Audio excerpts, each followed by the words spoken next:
All right, how's it going, everybody? Welcome back to the channel. This is the Cryptonautic channel. My name is Angel Bundes, the financial physician, and this is the Crypto Nightcap show where I bring you the latest in crypto news for today. And today is Friday, March 31st, 2023. And we got some good stories for you today. Hopefully, you guys have been trading. Hopefully, you guys are making some good gains. Bitcoin is up. Bitcoin is up quite a bit, actually, from where it was just a day ago. I believe we were in 27 range yesterday, and we're now back up to 28,578 or so. And we'll jump into the charts here in a little bit. But today's been a good day, good day in crypto.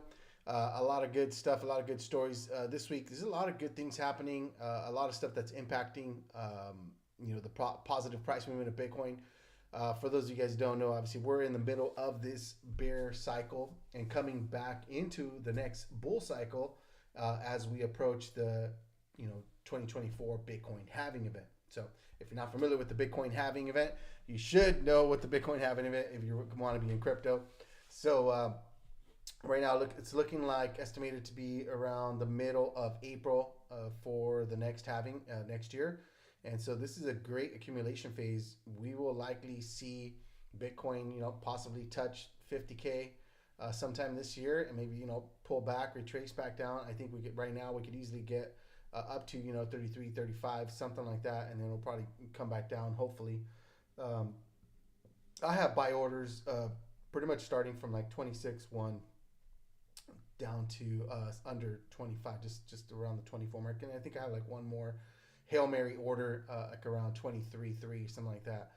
But in case some wick, scam wick just comes down. But this is a great year to be buying, whether you're doing a DCA strategy or some kind of accumulation. This year is a solid bet. My strategy's been pretty simple for the most part. Right now, I am spread out on a lot of altcoins. I think obviously I still hold a lot of Bitcoin, but I spread out a lot of my holdings so that I could hopefully capitalize on bigger gains, right? So I definitely held on to some coins from the last bull cycle. It was where we thought it was gonna go higher. Everyone thought it was gonna go higher, so I was kind of holding out, and then we never did, right? And then so that's pretty much what happened. So I held out until a lot of coins. So that's why I'm also highly distributed on some great alts, definitely some great projects that I think have a lot of potential for this next bull run, and we're gonna be talking through some of those projects. I'm gonna be giving you guys some of my top coins. I'm thinking about some different segments that I want to incorporate. It does look like the show's probably gonna be closer to like an hour. I know I've been setting it about 8:15, but it probably will need to start at 8 o'clock. I'll probably just go 8 to 9. So if you're on the East Coast, be 11 to 12. So for you late birds. But I'm gonna try to cram in as much stuff into it. We're gonna have a good time, right? Because listen, I know it's late, but especially like on a Friday night, maybe you're trying to catch, maybe you're getting ready for going out tonight or something right now. So if you're watching, hey, hopefully you're gonna be safe out there. Have a good time, but be mindful of your surroundings and be safe, right?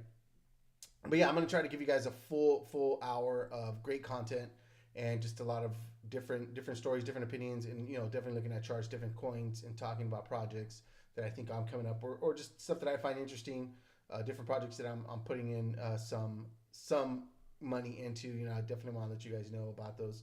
So right now, obviously, Arbitrum is big, just had their drop, but the problem with some of these projects that have the airdrops is you have a lot of tokens being distributed, and so there's a lot of selling pressure.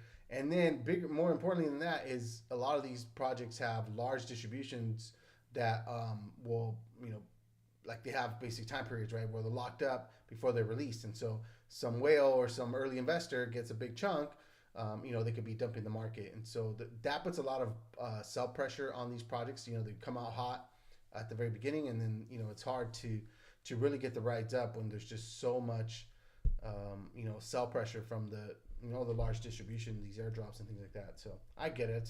That's the nature of the beast.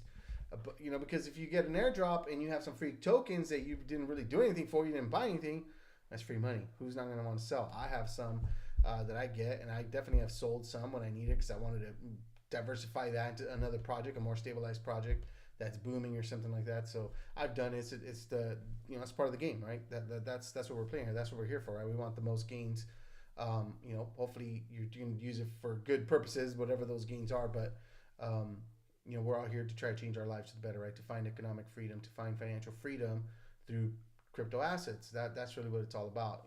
As a financial coach, I teach about the FIRE movement.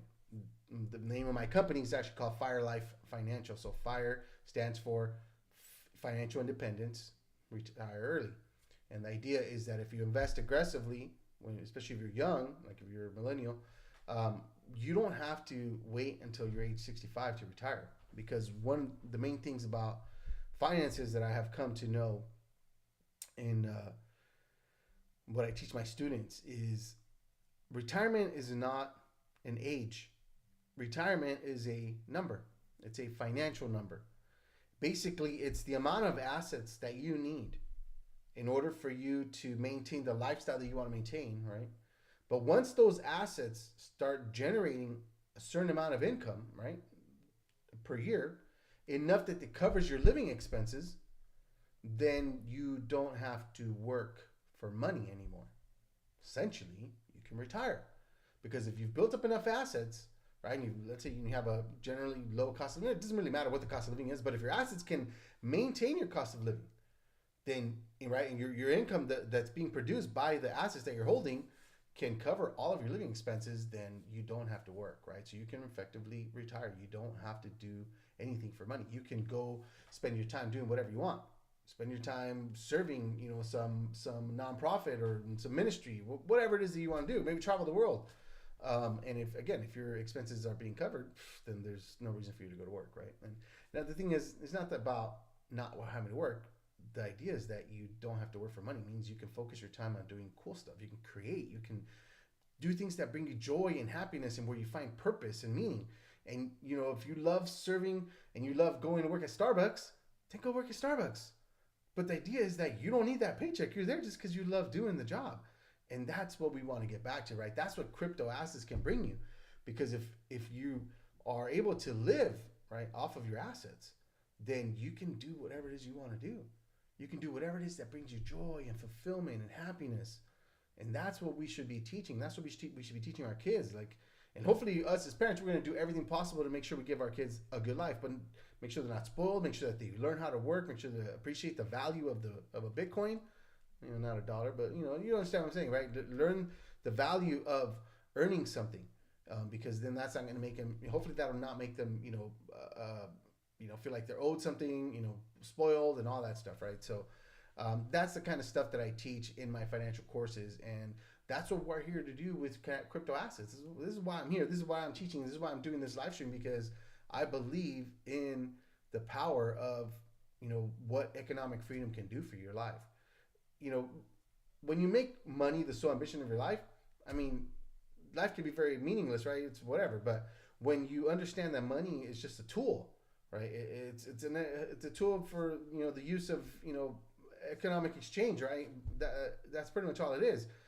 And as long as you don't make that your sole ambition to the accumulation of wealth and make that your God, so to speak, your idol, then you can understand that, hey, I'm just using this stuff.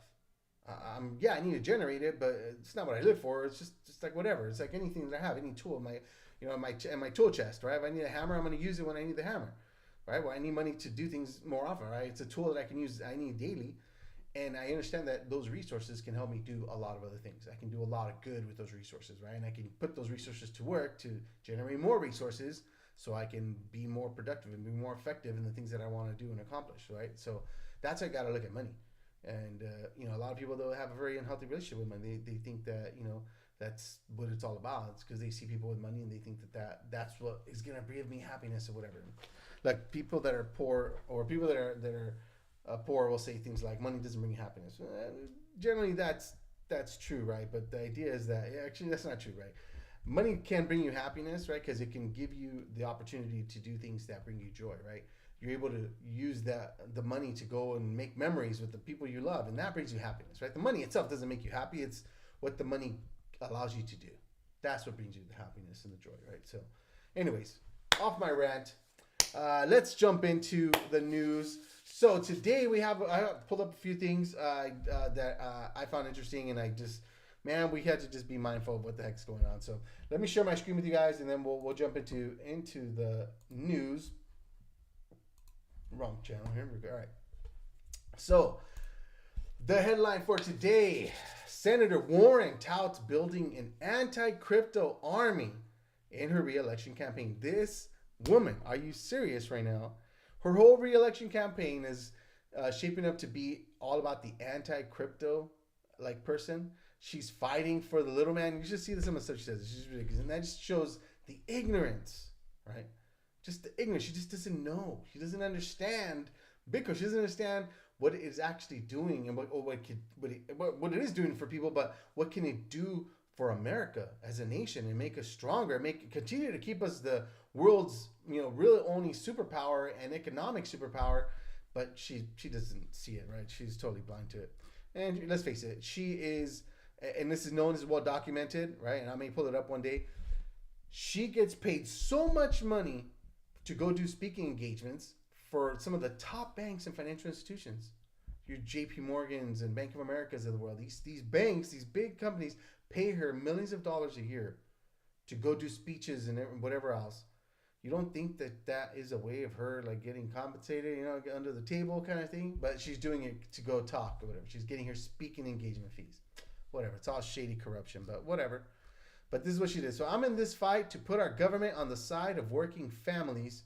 Join our re-election campaign today. Elizabeth Warren proposes $10 a day for child care. I don't know. She's crazy. She's got a lot of crazy stuff. But yeah, she's definitely anti-crypto. And she is coming after crypto hard. I believe she's one of the mouthpieces for the legacy financial institutions. And she's going to be one of the ones basically saying that crypto and blockchain companies are a bunch of evil people, and it's all being used for nefarious purposes and money laundering and this and that. And it's really, do you think that crypto, more money's being laundered through crypto percentage wise than the US dollars? No, and the amount of US dollars that are being used for illegal purposes is okay. And this is what people don't understand, right? And they're trying to vilify Bitcoin itself. But again, it's just a tool. Bitcoin itself is not evil or bad. It's whatever you want to use it for, right? I just say same thing with my dollars. I could take my dollars and I could go hire a hitman or go buy drugs or go, whatever, hookers and blow, whatever it is, right? I could do bad stuff with money, or I can go do good stuff.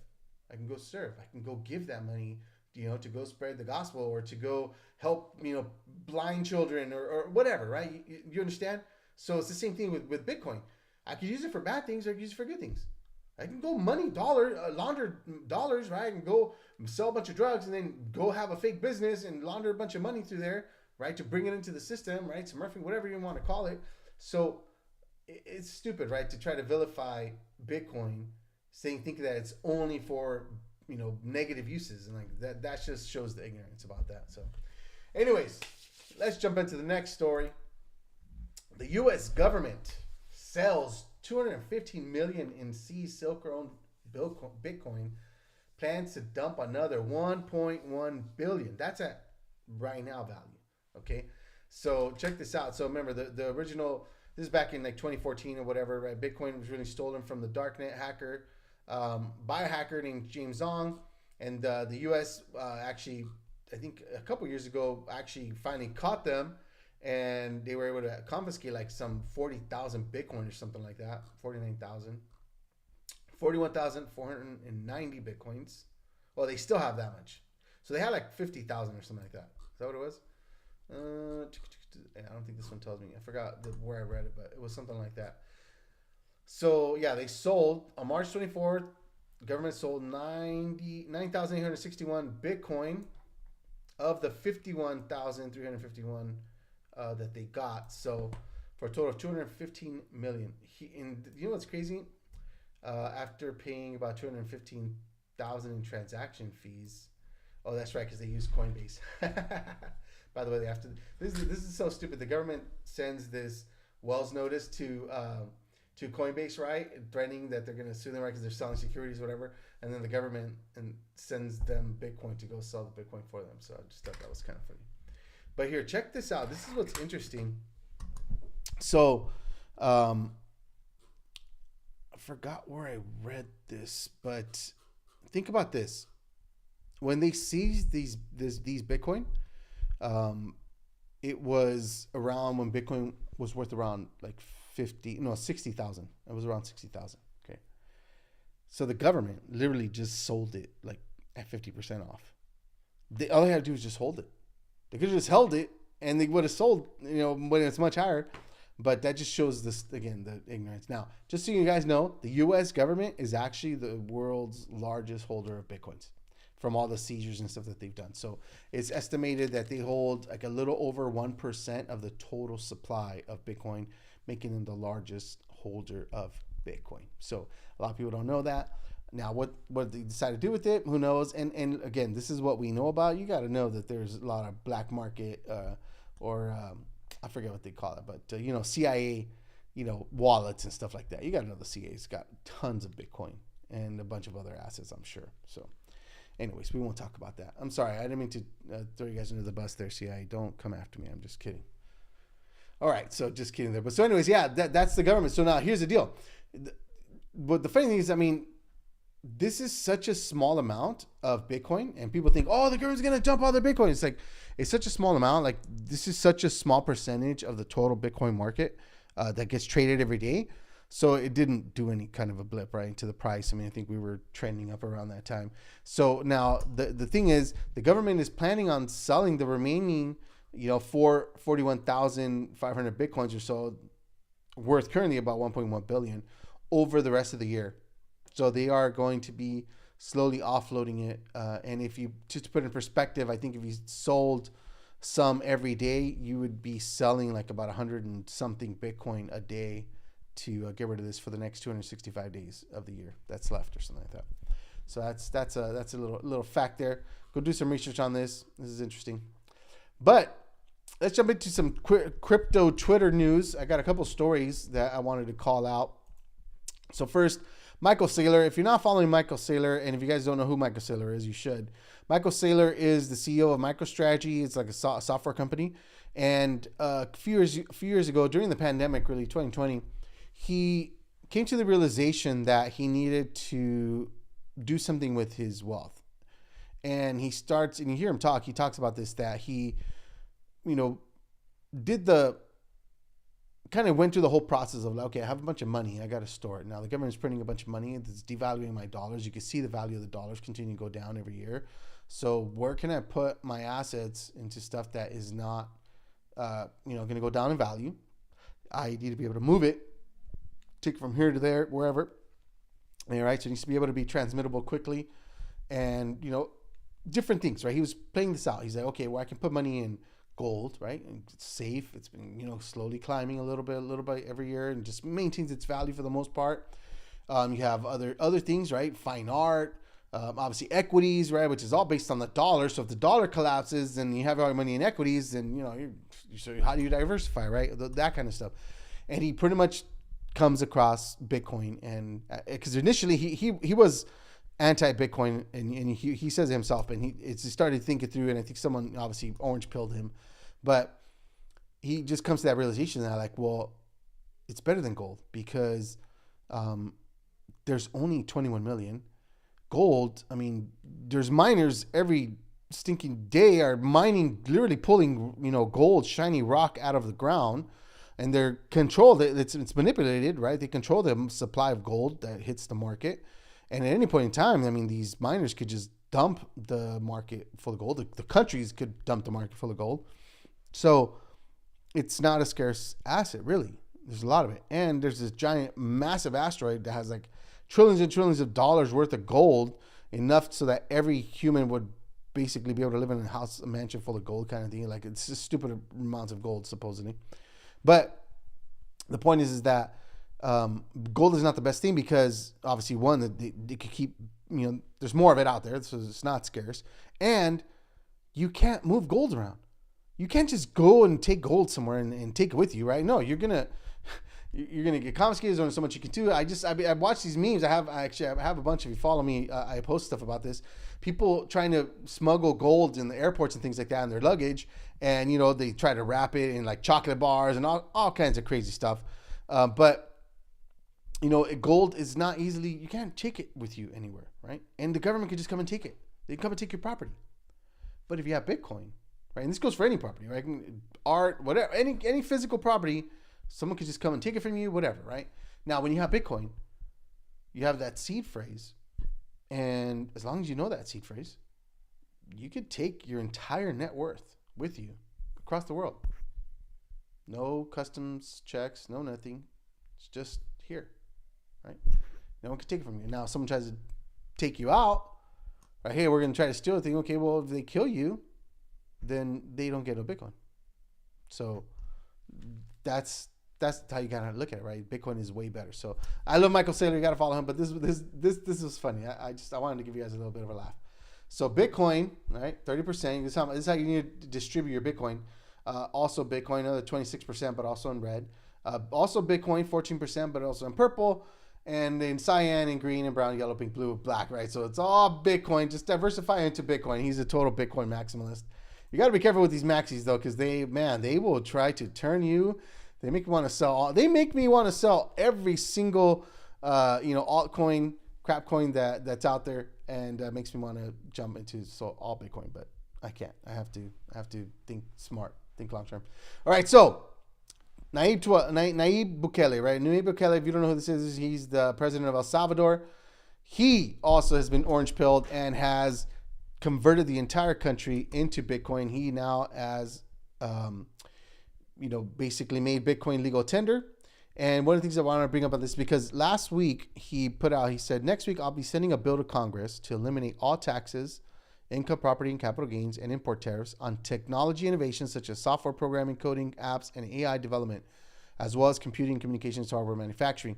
So basically, he is opening up his country for business, and he is telling the world, hey, if you are a blockchain developer, any kind of tech, you want to come here, we're open, and we're going to help you. We're going to eliminate all taxes.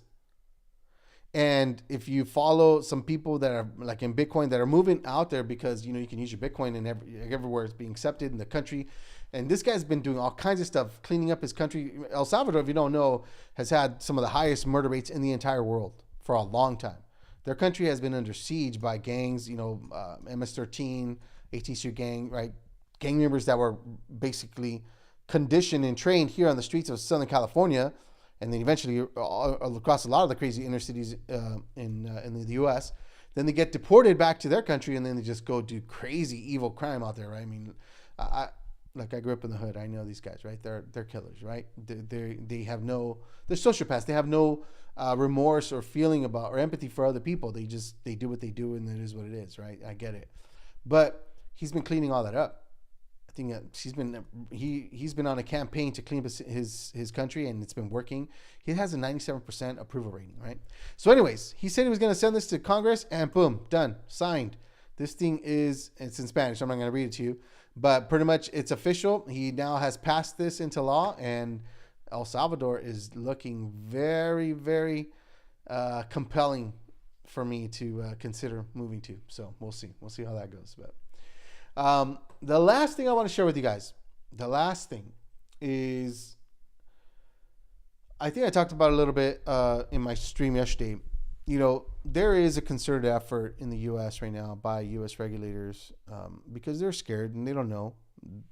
When the uncertainty of things, challenge of your authority, all that stuff makes you fearful, right, of the unknown.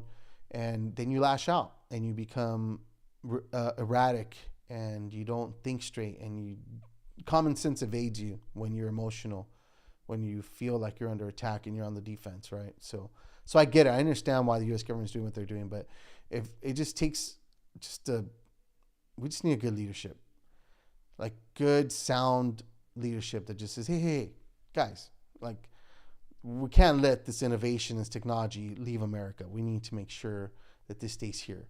We need to figure out a way to work together, right? The legacy financial system with the new financial system. How do we transition it smart, right way? You people in power, you guys are going to have to probably give up some, because the new people are bringing things up, and you have to just accept that that's how things are going to go. So either go work with them and help them out and stake your claim now, or, it's not going to work out. These guys are going to come take it, and they're going to eat your lunch, right? That's how it should be. But we don't have that right now. So they're lashing out and they're fighting against crypto, and they're going after them, right? They're using this whole banking crisis thing that just happened to try to shut down the banks. And people say, "Oh, Angel, you're just you're a conspiracy theorist. There's no true. That's not true." Well, luckily, there's much smarter people than me, and so this law firm, Cooper and Kirk, put out this report. Okay, it is 37 pages. It is a fascinating report, extremely well written. I'll just go from here. But he sends this out. They send this out, and they basically put it out for everyone. Operation Choke Point 2.0. The federal bank regulators come for crypto, and they break down everything, like about what's going on, how they're using it, how they're weaponizing the financial system, and they're citing all kinds of stuff. I mean, it's written by lawyers. Okay, so it's really, really good.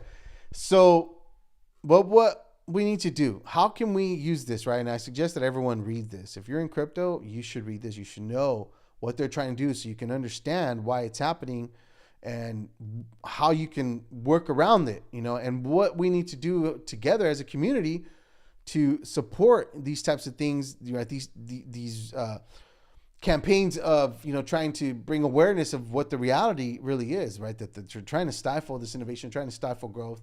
They're trying to control, right? So this is a great read. It's a little long, but it's just, for me, it's fascinating just to see like the coordination across the banks, the FDIC, the SEC, the Fed, right? Using Congress, to try to weaponize it as well. So, the CFTC, the OCC, all kinds of stuff, right? So what I would say is it's just good to kind of know, what's going on. You have to know your enemy. You have to know what their tactics are, what they're doing, so that you can learn how to counteract, right? And go on the defense or go on the counteroffensive, whatever you need to do.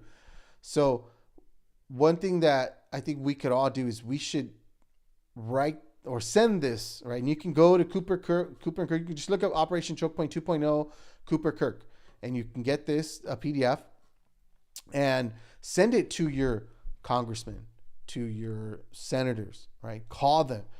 If they're nearby, you go walk over there, right? Your representatives, go to their office, hand deliver this thing and tell them, hey, you need to read this thing. We stand against it. We need to keep freedom alive in America, blah, blah, do whatever you need to do. But that's a way that we can get the word out there. Go talk to your politicians, call them. If you call them every day, if everyone starts calling the politicians every day, they will say something about it. They don't want that kind of stuff. They don't want that, right? So this is what we can do as citizens. We can take a proactive approach and not just sit back and be like, oh, gotta hear how this country's falling apart. Do something about it. If you're not gonna do anything about it, then shut up. Don't say nothing, because whatever, right? Let other people do it. But let's do something. Don't be like that. Just do. What does it cost you just to send it via email or go and just print it out and put it in the mail and just send it to them with a little handwritten note that says, you need to read this, you need to stop this, you need to be fighting against this stuff. I mean, that doesn't take you much. What's the cost of a couple stamps? Just put this in the mail.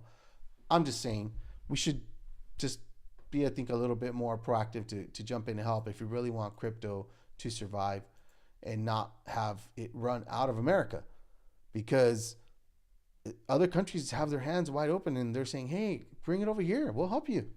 And that's sad, because I really want America to do the best it can possibly do, right? Be the best it can possibly be, and have the most opportunities and have the most economic opportunities and resources so that we can continue to live great and prosper, right? So anyways, that's all I have for you guys today.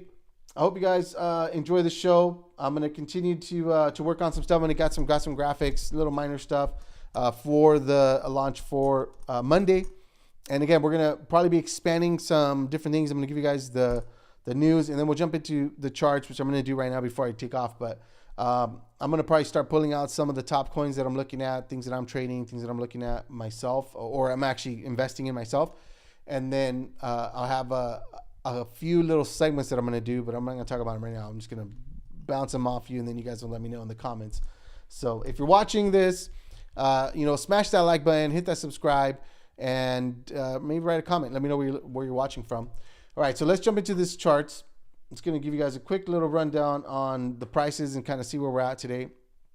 So Bitcoin right now hovering around 28.5, a little bit above 28.5. You got Ethereum at 1826, BNB at 315, XRP pumping up to 53, and Cardano back down to 39. It got up to 42, I believe. Let's just look at Cardano really quickly. So just under 41 cents. Now, I know depending on the exchange or where it was, I know it was definitely trading at over 41 cents and close to 42 cents in a few places. So it really all depends on the exchange. Obviously, this is an aggregate of a bunch of different exchanges and things like that. But yeah, no, the market is doing pretty good. Let's see who some of the top movers today.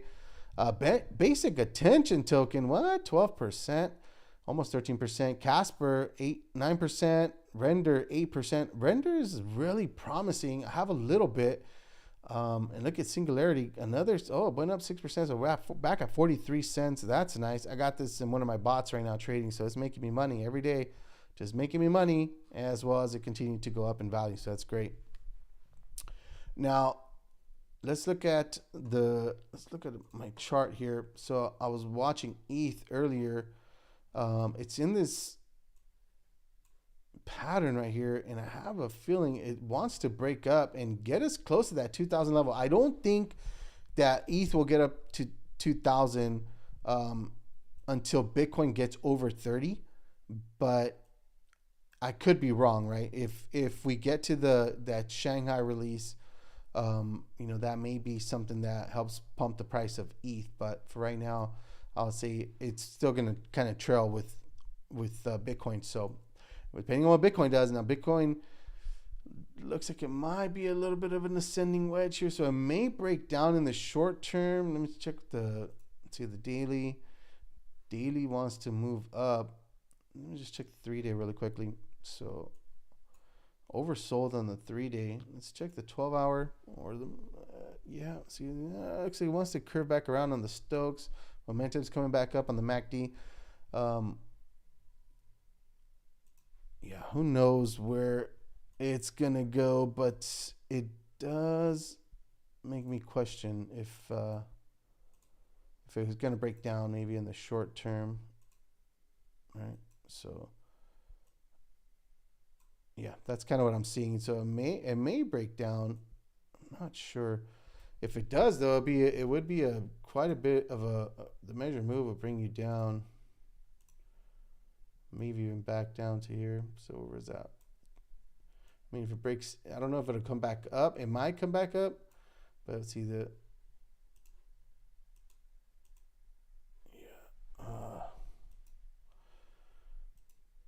Curve path. Okay, so head shoulder. Yeah, it may break it down, but it could be the other way. It could go back up. We'll see. So I'm thinking it may come down. I could be wrong, but it could bring us down just slight under 28,000 again. As long as we stay within this trend here, this trend line, we should be fine, right? Because we're in this like wedge right here. So, and I think it'll make us break back up, but that's kind of what I'm thinking. We'll see how it goes. This weekend's going to be volatile, guys. I wouldn't be surprised if Bitcoin does make a slight move down and then pumps up to around the 29.4K range. That's kind of the range I've been watching. So I would say just be careful trading this weekend.